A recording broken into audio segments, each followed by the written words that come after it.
শেরে বাংলা একা বুঝলো লোক, আমি তো ভদ্র সামাজিক। কেউ রাফ ইউজ করলো, ইংরেজি রাফ ইউজ, বাংলা থেকেও খারাপ ভাষায় কথা বললো, হাসি মুখে মেনে নিই, কারণ আমরা মানুষকে ভালোবাসি। কথা বুঝছো না? আমরা আল্লাহকে সবসময় স্মরণ করি। সত্যের জয় আছে, ধৈর্যের একটা ফল পাওয়া যায়। সে খারাপ, সে বুঝে না বিদায় তারে উল্টা সবাইকে দিবার দরকার নাই, তারে বুঝাইতে হবে। এখন নিজের বাদ খেয়ে তারে বুঝাইবার কোনো আমার প্রয়োজন নেই, যেহেতু I M a doctor, I M a physician, আমার পেশা ডাক্তারি, আমার ফ্যামিলি আছে, সব কিছু আছে। ঠিক আছে না? আমি 2 নম্বরে কাজ করি না, 14 নম্বরে কাজ করি না। আমি মানুষের পারলে উপকার করি, কিন্তু ক্ষতি করি না। আল্লাহ বলছে পারলে উপকার করো, ক্ষতি করিও না। ক্ষতি করলে সরকারি ভাবে আল্লাহর জমিনে বিচার আছে। এই সমস্ত কথা না, বাস্তব অন্য লাইনের কথা কইতে হবে, আল্লাহর কাছে বিচার এই আছে। কই লাভ কি এখন কোনো জায়গা ধরে না।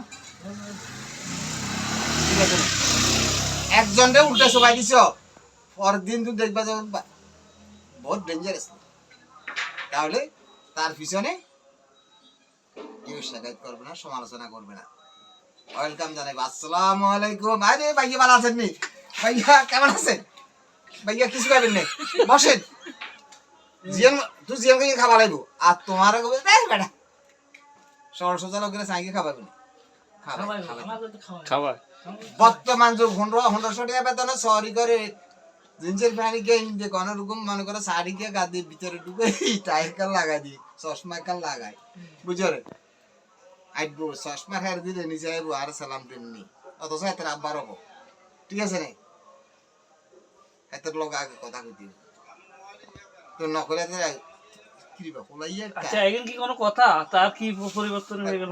কোলাইয়া খায় কোলাইয়া খায় তো আজকে কইছি আসওয়ান হলো হলা, তো আসওয়ান হলা, আসওয়ান হলো তো আসড় হয়, আর একখানা সালাম করলো না যে ঢাকাতে গেছে চাকরি করে বাবা, বেতন কত হয় 1500 টাকা, বাসা খরচ দিয়ে আর 600 টাকা কত থাকে,